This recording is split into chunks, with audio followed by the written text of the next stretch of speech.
అడ్డు అదుపు ఉన్నది కాబట్టి మళ్ళా కూడా తెలంగాణ ఉద్యమంలాగా మళ్ళొక ఉద్యమానికి మనం పూనుకోవాల్సిన అవసరం ఉంది.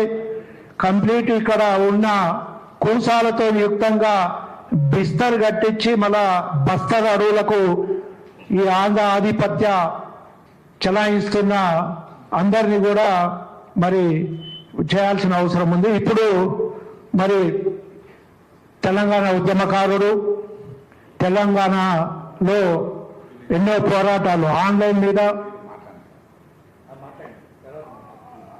ఆన్ రోడ్ మీద మాతో కలిసి ఉద్యమం చేసిన దాసరి శ్రీనివాసు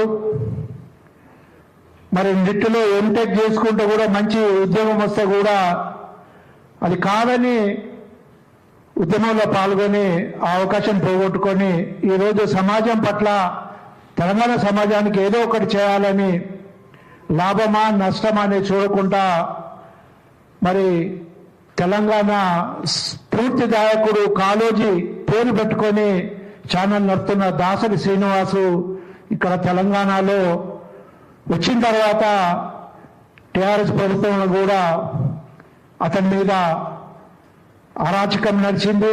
అతన్ని కూడా మరి కేవీని ఎలా రకంగా అయితే పట్టుకపోయి అక్కడ ఆంధ్ర పోలీసులు హింసించిండ్రు, అతన్ని కూడా హింసించిండ్రు. మళ్ళా ఇదే అని కాకుండా ఎవరో వాళ్ళం ఒంటరిగా ఉంటే తెలంగాణ పోలీసులే కాదు ఆంధ్ర పోలీసులు కూడా అందరిని కూడా పట్టుకపోయి ఎవరు కూడా జర్నలిస్టుగా తెలంగాణలో ఉనికి చాటుకోలేరు. కాబట్టి మనం అంతా కూడా ఒక వేదిక మీద వచ్చి భవిష్యత్తులో ఇలాంటి జరిగితే ఖబర్దార్ అని మనం పిలిపియాల్సిన అవసరం ఉన్నది. ఇప్పుడు దాసరి శ్రీనివాసును మాట్లాడవలసిందిగా కోరుతున్నాం. అందరికీ ధన్యవాదాలు. సో తెలంగాణ సమాఖ్య ఆధ్వర్యంలో నిర్వహిస్తున్నటువంటి ఈ యొక్క ప్రమాదంలో తెలంగాణ అస్తిత్వం, సో అది మీడియా రంగం పైన, ముఖ్యంగా మీడియా రంగంలో ఉన్నటువంటి జర్నలిస్టుల పైన, అది డిజిటల్ మీడియా కావచ్చు లేకపోతే మెయిన్ స్ట్రీమ్ మీడియా కావచ్చు, అందరూ జర్నలిస్టుల పైన ఈరోజు ప్రభుత్వాలు చేస్తున్నటువంటి దమనకాండ, ముఖ్యంగా ఆంధ్ర పెత్తందారులు చేస్తున్నటువంటి దమనకాండ అవుతుందో దాని గురించి ఇక్కడ మాట్లాడడానికి మనం అందరం కూడా సమావేశమైనాం. సో దీనిలో ప్రధానంగా ఈ సమావేశం పెట్టడానికి ముఖ్యమైనటువంటి కారణం కేవీఆర్ వెంకట్రామ్ గత 15 ఏళ్లుగా V6 లో కావచ్చు, తర్వాత నా కాలేజ్ టీవీలో కావచ్చు, రకరకాల మీడియా ఛానల్లో పనిచేస్తూ ప్రస్తుతం తన కేవీఆర్ టీవీ పేరిట ఒక ఓన్ ఛానల్ ని రన్ చేస్తున్నాడు. సో ప్రముఖంగా జర్నలిస్ట్ అనేవాడికి పరిమితులు ఉండవు. జర్నలిస్ట్ అనేవాడు రాష్ట్రం నుంచి, దేశం నుంచి, అంతర్జాతీయ స్థాయిలో ప్రతి ఒక్క వార్తను ప్రజలకు చేరవేసేలా తన యొక్క విధులను నిర్వహిస్తుంటాడు. సో అదేవిధంగా కేవీఆర్ ఆంధ్రప్రదేశ్ సంబంధించినటువంటి వార్తలను ప్రసారం చేసేటువంటి క్రమంలో తన పైన ఆంధ్ర పోలీసులు 3rd డిగ్రీ ఇవ్వడం జరిగింది. సో అది దాని గురించి కొంత లోతుగా మీకు కొన్ని విషయాలు చెప్పాలి మిత్రులారా. సో మేము అనుకోకుండా ఒక ఫంక్షన్ వెళ్ళడం జరిగింది. మా రాము జర్నలిస్ట్ మిత్రుడు ఉన్నాడు, వాళ్ళ ఇంట్లో ఫంక్షన్ ఉంటే అందరం రగన్న నేను అందరం కలిసి వెళ్ళడం జరిగింది. ఆ క్రమంలో కేవీఆర్ ఇంటికి పెద్ద ఎత్తున ఆంధ్ర సంబంధించిన పోలీసులు వచ్చారని చెప్పేసి చాలా క్లియర్ గా మాకు ఫోన్ రావడంతో అసలు ఏం జరుగుతుంది ఏంటి అంటే లిఫ్ట్ చేయడానికి వచ్చారు, కనీసం నోటీస్ కూడా ఇవ్వలేదు. సో ఆరాధిస్తే ఎక్కడ కర్నూల్లో 4th టౌన్ PS లో కేసు నమోదైంది, దానికి సంబంధించి విచారించడానికి తీసుకుపోతామని చెప్పేసి మాకు వెంకట్ ద్వారా తెలిసింది. సో అప్పుడు ఇంట్లో అతను వాళ్ళ వైఫ్ 2 పిల్లలు మాత్రమే ఉన్నారు. సో ఆ క్రమంలో మాకు తెలిసినటువంటి మిత్రులు సూరన్న గాని ఇక్కడ రాజేంద్ర కూర్చున్నారు, కొంతమందిని అన్న మీరు వెళ్ళండి, మీరు అంతా వెళ్ళిన దగ్గర ఉంటారు కదా, వెళ్ళండి, వెళ్ళి కొంచెం మనోడు అక్కడ పోలీసులు ఇబ్బంది పెడుతున్నారని చెప్పేసి పంపించినాం. పంపిస్తే అక్కడ కొంత వీళ్ళు ఆర్గ్యుమెంట్ చేయడం జరిగింది. అదేవిధంగా మేము ఏం చెప్పినామంటే పక్క రాష్ట్ర పోలీసులు తెలంగాణ రాష్ట్రం మన రాష్ట్రానికి వచ్చి అరెస్ట్ చేస్తున్నప్పుడు స్థానికంగా ఉన్నటువంటి PS లో అక్కడ ఉన్నటువంటి స్టేషన్ హౌస్ ఆఫీసర్ కు సమాచారం ఇచ్చి అక్కడ నుంచి ఒక కానిస్టేబుల్ తీసుకొచ్చేసి తన ఆధ్వర్యంలో వాళ్ళు కస్టడీకి తీసుకోవాలి. సో ఆ క్రమంలో తీసుకోవాలని చెప్పేసి ఉన్నారా అక్కడ ఎల్బీనగర్ సంబంధించిన పోలీస్ స్టేషన్ ఎవరు ఉన్నారా అంటే పోలీసులు ఎవరు లేరు. ఇమీడియట్ గా వెంకట్ ఇమీడియట్ గా 100కు ఫోన్ చేయని చెప్పినాం.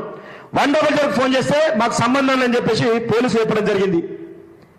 సో అది 4th రోజు 4 మార్చ్ 2026 నాడు జరిగినటువంటి సంఘటన. ఆ తర్వాత ఆ రోజు సూరన్న గాని రాఘవేంద్రన్న గాని ఇంకొంతమంది అడ్వకేట్లు అందరూ కూడా చాలా ఆర్గ్యుమెంట్ చేశారు. సో శ్రావణి క్యూబ్ టీవీ గారికి స్వాగతం, దయచేసి కూర్చోండి. అయితే అప్పుడు ఆ క్రమంలో పోలీసులతో వీళ్ళు తీవ్రమైన వాగ్వాదం పెట్టుకున్నారు. మీరు ఎట్లా తీసుకపోతారు, వితౌట్ నోటీస్ తోటి ఎట్లా తీసుకపోతుందని చెప్పేసి చాలా ఆర్గ్యుమెంట్ చేస్తే వాళ్ళు ఏమన్నారంటే నెక్స్ట్ డే రమ్మని చెప్పారు. మేము అన్నాం కదా 2 రోజులు టైం ఇవ్వండి, ఆ రోజు వీళ్ళ మేనకోడలది ఎంగేజ్మెంట్ ఉంది, వాళ్ళ మేనకోడలకు సంబంధించిన వ్యవహారాలు మొత్తం వెంకట వేసుకుంటాడు. సో నాకు 2 రోజులు టైం ఇవ్వండి, నేనే వస్తా అని చెప్పేసి కొంత వీళ్ళందరూ కూడా చాలా తీవ్రంగా వాగ్వాదం చేసి సిఐ తోటి ఆ పైన ఆఫీసర్తో మాట్లాడితే సరే అని చెప్పేసి ఒక 2 రోజులు టైం ఇచ్చారు. సరే అని చెప్పేసి మనోడు ఒక దాదాపు 2 రోజులు కాదు ఒక 3-4 రోజుల తర్వాత కొంతమంది జర్నలిస్ట్ మిత్రులు తీసుకొని కర్నూలు 4th రౌండ్ ప్లేస్కి వెళ్ళడం జరిగింది. వెళ్ళి దాదాపు 3:30 గంటల ప్రాంతంలో సాయంత్రం పొద్దున బయలుదేరితే సాయంత్రం రీచ్ అయ్యిండు. సాయంత్రం దాదాపు లాయర్ల సమక్షంలోనే వెంకట్ని ఆ కర్నూలులోని 4th టౌన్ PS లో సబ్మిట్ చేయడం జరిగింది. జనరల్ గా పోలీసులు ఏం చేయాలి, అయితే క్రైమ్ చేస్తే జడ్జి దగ్గర ప్రొడ్యూస్ చేయాలి, లేదంటే రేపు పొద్దున రమ్మని చెప్పాలి.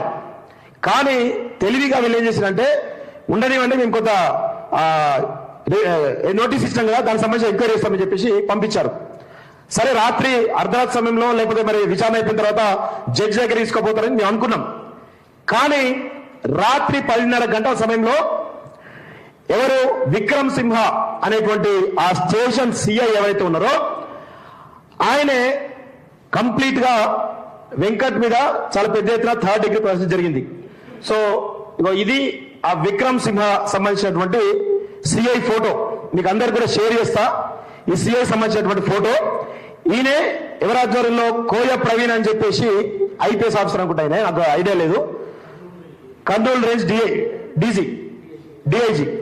సో ఈ కోయ ప్రవీణ్ వీళ్ళ ఆధ్వర్యంలో ఈ ఆపరేషన్ జరిగినట్టు తెలుస్తోంది. సో అక్కడ ఏంది అంటే టార్చర్ పెట్టిన క్రమంలో కూటమి సర్కారు పైన నువ్వు వార్తలు చేసేటువంటి మొగోడివా, కూటమి సర్కారుని ఎదిరించి నువ్వు వార్తలు చేస్తావా, నీకెంత ధైర్యం, నువ్వు తెలంగాణ వార్తలు చేసుకోవాలి కానీ ఆంధ్రలో నీకేం పని అని చెప్పేసి ఈ యొక్క సిఐ విక్రమ్ సింహ 4th టౌన్ సిఐ విక్రమ్ సింహ చాలా వార్నింగ్ ఇస్తూ కొడుతూ తిడుతూ నిన్న ఎంత అండి చిన్న ఉన్నాడు, ఈయన పానం ఎంత చిన్న పానం, ఇలాంటి వ్యక్తి పైన దాదాపు 4-5 గంటల పాటుగా టార్చర్ పెట్టిండు. అయితే నెక్స్ట్ డే మార్నింగ్ ఇంకొంతమంది అక్కడ ఉన్నటువంటి మిత్రులందరూ వెళ్ళడంతో అర్థమైపోయింది ఈయన 3rd డిగ్రీ ఇచ్చారు. సో సిచ్యువేషన్ చాలా క్రిటికల్ గా ఉందని చెప్పేసి చెప్పడంతో హెబియస్ కార్పస్ పిటిషన్ వేయడం జరిగింది ఆంధ్రప్రదేశ్ హైకోర్టులో. అక్కడ స్థానికంగా ఉన్న కొంతమంది వ్యక్తుల సాయంతో వాళ్ళ వైఫ్ ఎవరైతే ఉన్నారో విజయలక్ష్మి గారు అక్కడ హెబియస్ కార్పస్ పిటిషన్ వేయడం జరిగింది. ఆ హెబియస్ కార్పస్ పిటిషన్ వేసిన వెంటనే ఇమ్మీడియట్ గా కోర్టు నోటీస్ సర్వ్ చేసింది ఆన్లైన్ లో. చేయగానే సిఐ ఎవరైతే కేవీఆర్ భార్య ఎవరైతే ఉన్నారో ఆ భార్యకు ఫోన్ చేసి హెబియస్ కార్పస్ పిటిషన్ వెనక్కి తీసుకోమని చెప్పేసి వార్నింగ్ ఇస్తున్నారు. ఈయనతోటి ఫోన్ చేయించి ఈయన ఫోన్లోకి వెళ్ళి ఫోన్ చేయించి తన చెలిగా పోలీసులు చాలా రకాలుగా ఇబ్బంది పెట్టి దాదాపు సాయంత్రం అనేక రకాల పరిణామాల తర్వాత కోర్టు చాలా సీరియస్ అవుతున్న క్రమంలో హెబియస్ కార్పస్ పిటిషన్ కదా, ఒకవేళ పోలీసుల ఎదుట జడ్జి ఎదుట ఆయన ప్రొడ్యూస్ చేస్తే ఆడ ఫేస్ మీద ఉన్న గాయాలు కావచ్చు, లోపల గాయాలు కావచ్చు ఉంటాయని చెప్పేసి తెలివిగా ఈయనకు ఏది మన పెయిన్ కిల్లర్స్, ఆ మెడిసిన్ పేరు కూడా ఉంది, పెయిన్ కిల్లర్స్ ఇచ్చి MRO దగ్గర తీసుకుపోయి నేను రాత్రి పూట పోలీస్ స్టేషన్ లో లేను, మా ఫ్రెండ్స్ తోటి నైట్ బయటకు వెళ్ళడం జరిగింది, తర్వాత మన నెక్స్ట్ డే మార్నింగ్ వచ్చినా మీ ముందు సంతకం పెడుతుందని చెప్పేసి ఒక లెటర్ రాయించుకొని సాయంత్రం తర్వాత రిలీజ్ చేయడం జరిగింది. అయితే మేము అక్కడే అనుకున్నాం సాయంత్రం రిలీజ్ చేసిన తర్వాత అక్కడ మెడికల్ హాస్పిటల్ గవర్నమెంట్ హాస్పిటల్ వెళ్తే బాగుంటుంది అనుకున్నాం. కానీ అక్కడ ఉన్నది కూటమి సర్కార్ కదా, వాళ్ళు చేసేటువంటి ఆలోచనలకు అక్కడ నెగిటివ్ రిపోర్ట్ వస్తుందని చెప్పేసి తెలివిగా తెలంగాణ బార్డర్ రాగానే గద్వాల్లో అక్కడ ఉన్నటువంటి గవర్నమెంట్ హాస్పిటల్లో మేము రిపోర్టు అక్కడ మెడికల్ సంబంధించినటువంటి హాస్పిటల్లో చేయించాం, MLC చేయించాం. చేస్తే చాలా క్లియర్ గా గవర్నమెంట్ హాస్పిటల్ డాక్టర్ ఇచ్చినటువంటి రిపోర్ట్ ఇది చాలా క్లియర్ గా ఇవ్వడం జరిగింది. పోలీసుల ఇంటరాగేషన్ లో ఈయనను చాలా తీవ్రంగా కొట్టినట్టుగా ఇచ్చినటువంటి రిపోర్ట్.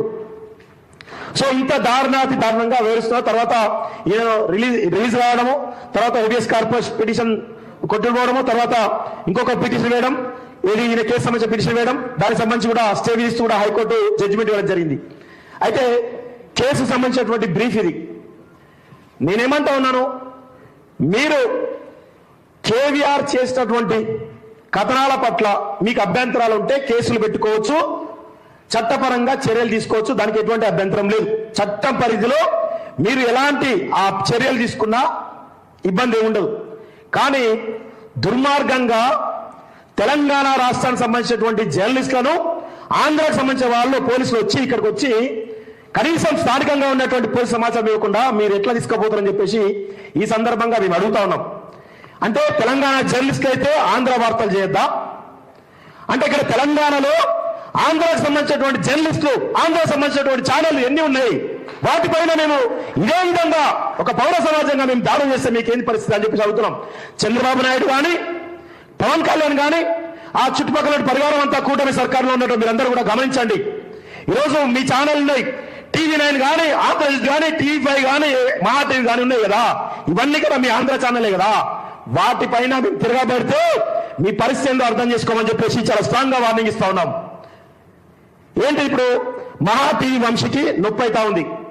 మహా టీవీ వంశీ ఒక పొలిటీషియన్, తెలంగాణ సంబంధించినటువంటి ఒక కేటీఆర్ ను, అదేవిధంగా రకరకాల బీఆర్ఎస్ సంబంధించిన వాళ్ళను క్యారెక్టర్ అసాసినేషన్ చేస్తుందని చెప్పేసి భౌతిక దాడులు చేసింది బీఆర్ఎస్ పార్టీ సంబంధించిన కార్యకర్తలు. అదందరికీ కూడా తెలుసు. ఈరోజు మీరు కేవీఆర్ పైన ఏ విధంగా అక్రమంగా మీ ఛానల్ సంబంధించినటువంటి ఖలీల్ భాష, మీ ఛానల్ సంబంధించిన రిపోర్టర్ ఏవైతున్నారో ఖలీల్ భాషతోటి కేసు ఎట్లా పెట్టిస్తారు? అంటే మీరు వార్తలు చేస్తే, మీరు ఇష్టం వచ్చినట్టు వార్తలు చేస్తే స్వీకరించాలి. కానీ కేవీఆర్ అక్కడ ఉన్నటువంటి తప్పులేం చెప్పిండు? శివునితోటి మాటి వంశీ అనే వ్యక్తి, చంద్రబాబు నాయుడు కూడా శివుని అంశం అని చెప్పేసి శివునితో పోల్చేటువంటి ప్రయత్నం చేస్తే దాని మీద అట్లెట్లా మాట్లాడుతూ దేవునితో చంద్రబాబు నాయుడిని ఎట్లా పోలుస్తావు అని చెప్పేసి వార్త వేస్తే దాని మీద కేసు పెట్టించినటువంటి మహాటి వంశీ, ఖబర్దార్, నీ ఆంధ్ర అహంకారాన్ని ఆందోళన ఉంచుకో, లేదంటే మాత్రం ఖచ్చితంగా మీకు తగిన శాస్తి తప్పదనే విషయాలు గుర్తుపెట్టుకోవాలి. ఇది మీ ఆంధ్ర కాదు. మీ ఆంధ్రాలో మీ ఇష్టం వచ్చేది చేసుకోండి, మీరు ఏమైనా సాగండి. మీ నీచ రాజకీయాలవి, తుచ్చ రాజకీయాలవి. అసలు రాజకీయాలు చూస్తేనే, ఆంధ్ర రాజకీయాలు చూస్తేనే కంపరం పుడుతుంది. సిగ్గు శరం అనేటువంటి రాజకీయాలు మీరు చేస్తూ ఈరోజు తెలంగాణలో ఒక ఆరోగ్యకరమైన వాతావరణం రాజకీయాలు ఉంటాయి 100% గతంలో. సరే, మాలాంటి వాళ్ళ మీద థర్డ్ డిగ్రీ జరిగినప్పటికీ, మాలాంటి వాళ్ళ హింస జరిగినప్పటికీ కూడా, చిత్రం మీద పెట్టినప్పటికీ కూడా ఒక విమర్శలు, ప్రతి విమర్శలు అనేవి చాలా హెల్తీగా ఉంటాయి, చాలా హెల్తీగా ఉంటాయి. ఎక్కడ క్యారెక్టర్ అసోసియేట్ చేసే విధంగా ఉండవు.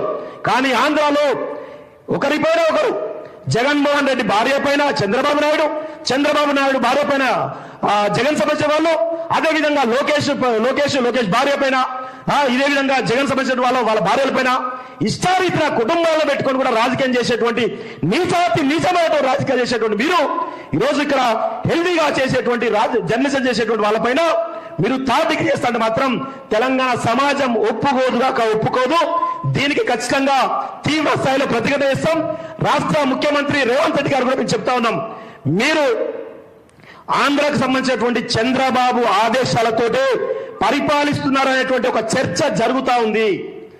ఆ చర్చ నిజం కాదు, చంద్రబాబు నాయుడు నీ గురువు కాదు అని అనుకుంటే ఈ జర్నలిస్టుల పైన జరుగుతున్నటువంటి దాడుల పైన మీరు కూడా సీరియస్ గా ఖండించాలి. ఎందుకంటే హోమ్ డిపార్ట్మెంట్ మీ యొక్క ఆధ్వర్యంలో ఉంది కాబట్టి దీన్ని ఖండించాలని చెప్పేసి కూడా మేము కోరుతా ఉన్నాం.